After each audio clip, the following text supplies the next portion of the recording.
بسم اللہ الرحمن الرحیم لبیک یا حسین لبیک یا حسین لبیک یا حسین لبیک یا حسین۔ یہ طبقہ جو امام علیہ السلام کے ساتھ ذہنی طور پر فکری طور پر ہم فکر نہیں ہیں، ان کی ترجیحات علیحدہ ہیں، ان کی سوچ علیحدہ ہے، یہ امام علیہ السلام کے ارادے پر اثر انداز ہونا چاہتے ہیں، ہر دلیل کے ساتھ، ہر حربے کے ساتھ، کہ کسی طرح امام کا ارادہ بدل دیں، توڑ دیں، اور امام ان تینوں مواقف میں نظر ثانی کریں۔ امام اس طرح سے ان سے تقاضا نہیں کر رہے کہ آپ ہر صورت میں میرے ساتھ شامل ہوں، البتہ دعوت اپنی ان کے لیے پیش کی ہے، دعوت کا حصہ بنایا ہے ان کو، لیکن اتمام حجت کی حد تک، جس طرح لازمی ہے کہ امر بالمعروف میں یا اصلاح امت میں، اصلاح معاشرہ میں دعوت عمومی ہو، ہر طبقے اور ہر فرد تک ہو، اس حد تک امام علیہ السلام نے ان سب کو شامل کرنے کی کوشش کی ہے۔ اب یہ دو رویے، ایک یزید جیسی حکومت کے خلاف اس کی مخالفت اور مزاحمت اور قیام و مبارزہ و رزم و پیکار اور اس کی سرنگونی اور اس کے خلاف انقلاب، اور دوسرا رویہ یزید کی مذمت کی حد تک ہے، لیکن مذمت سے آگے عملاً کسی مرحلے کے لیے اس کے اندر گنجائش نہیں ہے۔ یہ دو اس وقت کے تاریخ کے اس زمانے کے دو اجتماعی رویے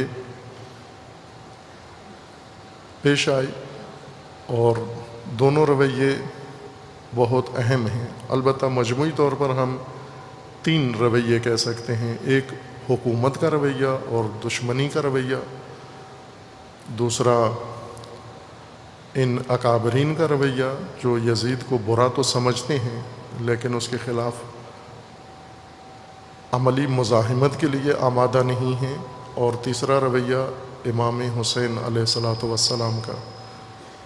ان تینوں جہت نے اور تینوں رویوں نے تاریخ پر بہت عمیق اثر ڈالا ہے، اور یہ تاریخ کی تین سنتیں ہیں، تاریخ کے تین راستے ہیں، تین موقف ہیں، اور آنے والی نسلیں اور آج ہم ان تین میں سے کسی ایک کے ساتھ وابستہ ہیں۔ ہم آج دنیا ہے، باقاعدہ مسلمان دنیا کی بات کر رہا ہوں، عالم اسلام کے اندر ایک طبقہ بنو امیہ کا موقف رکھتا ہے، یزیدی تفکر رکھتا ہے، اور امام حسین، راہ امام حسین، مکتب امام حسین اور تعلیمات امام حسین کے بارے میں وہی احساسات رکھتا ہے جو یزید کے تھے اور بنو امیہ کے تھے، جس کا نمونہ آج آپ کے سامنے ہیں، تکفیری ہیں، دہشت گرد ہیں، داعش ہیں، اور دیگر سلسلے جو مختلف اسلامی ممالک کے اندر ابھی موجود ہیں اور گزشتہ کئی سالوں سے عمل پیرا ہیں، تاریخ بھر میں رہے ہیں ایسے چہرے۔ اس لیے یہ تینوں رویے تاریخ پر اثر انداز ہیں، یہ تین سنن ہیں، تین سنتیں ہیں، تین راستے ہیں اجتماعی، اور ان اکابرین کا بھی نظریہ تاریخ کے اندر منتقل ہوا، اور اس کے پیروکار ہیں اور آج بھی ہیں، بلکہ سب سے زیادہ طرفدار دنیا اسلام میں اس موقف اور اس رویے کے ہیں کہ آپ برائی کی مذمت کرو، لیکن مذمت سے آگے، بات سے آگے، گفتگو سے آگے کوئی عملاً کوئی قدم نہیں اٹھانا، خصوصاً یہ برائی اگر حکومت کے اندر ہو، یہ فساد حاکمیت کے اندر ہو، نظام سیاسی کے اندر ہو، اور جتنا ہی جابرانہ ہو، جتنا ظالمانہ ہو، جتنا قاہرانہ ہو، آپ مذمت کی حد تک آگے جا سکتے ہیں، مذمت سے آگے آپ نہیں جا سکتے۔ مذمت سے آگے جانے میں مصلحت نہیں ہے، نقصان ہے آپ کے لیے، آپ کی جماعت کے لیے، آپ کے فرقے کے لیے، آپ کے خاندان کے لیے، آپ کی اولاد کے لیے، آپ کے کاروبار کے لیے، آپ کے پیشے کے لیے، آپ کی آسودہ زندگی کے لیے اس کے اندر خطرات ہیں۔ ان خطرات کے پیش نظر آپ مذمت تک جا سکتے ہیں، اس سے آگے نہیں جا سکتے۔ یہ اکثریتی طبقہ ہے، امت اسلامی کا اکثریتی طبقہ یہ ہے، یہ فرقہ سب سے زیادہ ہے۔ وہ تقسیم جو مذاہب کی ہم نے کی ہوئی ہے وہ صرف دکھاوے کی ہے، شیعہ ہے، سنی ہے، بریلوی ہے، دیوبندی ہے، وہابی ہے، فلاں ہے، یہ ذہنی خیالی تقسیم ہے۔ عملاً سب اس مکتب کے حامی ہیں، عافیت طلب، آسائش پسند، راحت پسند، مصلحت پسند۔ اور سید الشہداء علیہ السلام کا جو موقف تھا یہ بھی ایک تاریخ کا رویہ ہے، اور تاریخ میں اس کے بھی پیروکار ہیں۔ یہ طبقہ تاریخ میں مقرر ملتا ہے لیکن قلیل ہے، ہمیشہ بہت کم ہے،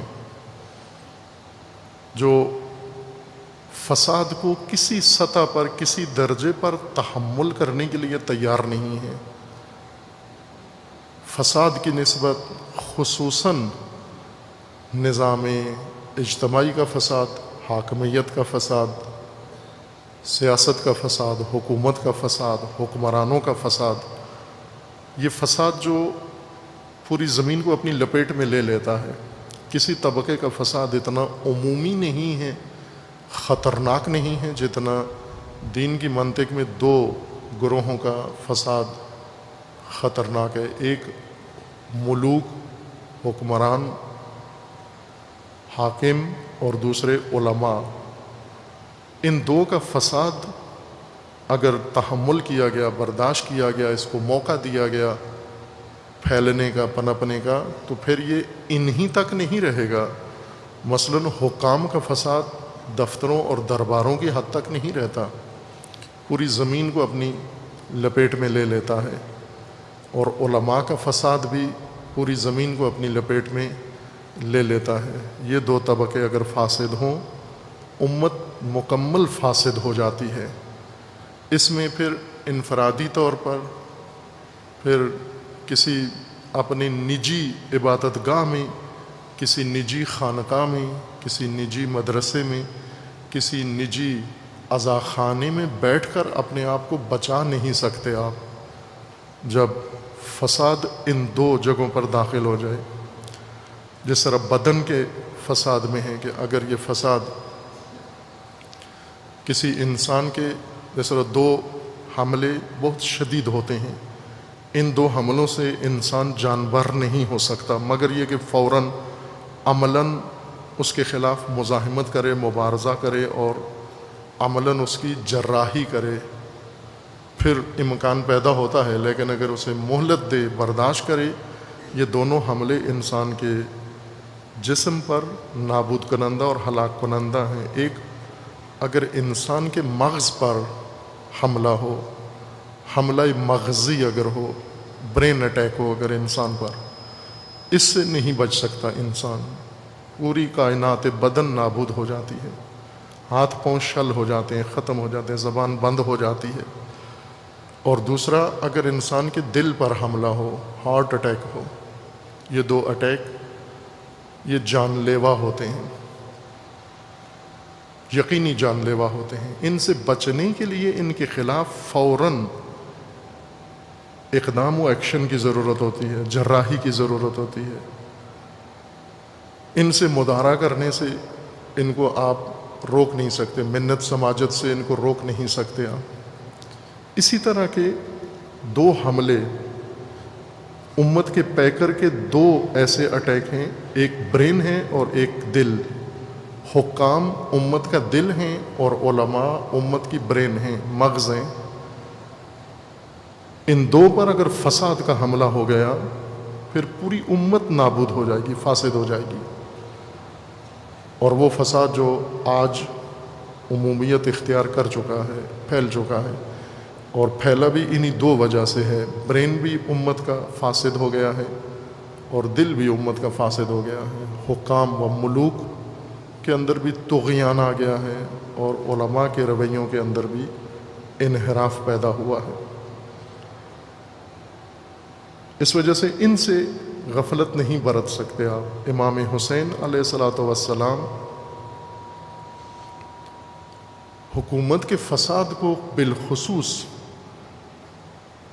ایک معمولی حد تک بھی برداشت نہیں کرتے، جس کو آج کل آپ اپنی زبان میں، اپنی مادری زبان میں کہتے ہیں کہ زیرو ٹالرنس آپ نے اس کے لیے بعض چیزوں کے لیے رکھا ہوتا ہے۔ زیرو ٹالرنس، سید الشہداء زیرو ٹالرنس ہیں فساد حکومتی کے لیے، اور ہمارے اندر شیعہ کے اندر بھرپور ٹالرنس ہے کسی بھی حکمران کو قبول کرنے کے لیے۔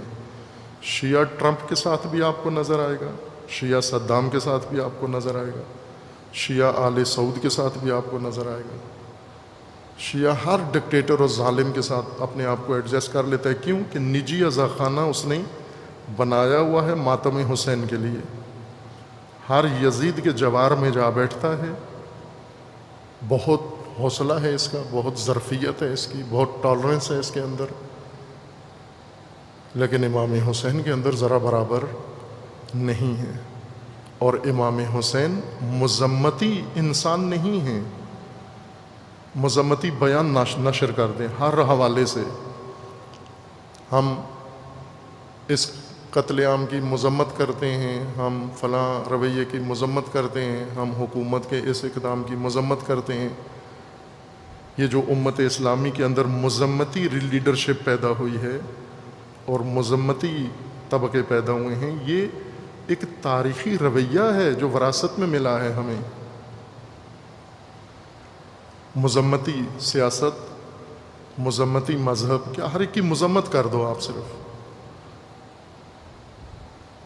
کچھ بھی ہو جائے آپ، جن کا نقصان ہوا ہے ان کے لیے افسوس کر دو، جنہوں نے نقصان کیا ہے ان کی مذمت کر دو آپ۔ وہ جو آج آپ کو تمام مذاہب، تمام فرقوں سے نظر آتا ہے، تمام مذہبی لیڈرشپ اور سیاسی لیڈرشپ، انہوں نے یہ دو سبق سیکھے ہوئے ہیں کہ جس کا نقصان ہوا ہے اس کے لیے افسوس کر دو، جس نے نقصان کیا اس کی مذمت کر دو، اور دونوں کے ساتھ تعلقات رکھو، دونوں کے ساتھ آپ برتاؤ رکھو، دونوں کے ساتھ آپ کا رابط ہونا چاہیے، ارتباط ہونا چاہیے۔ یہ بھی ایک تاریخی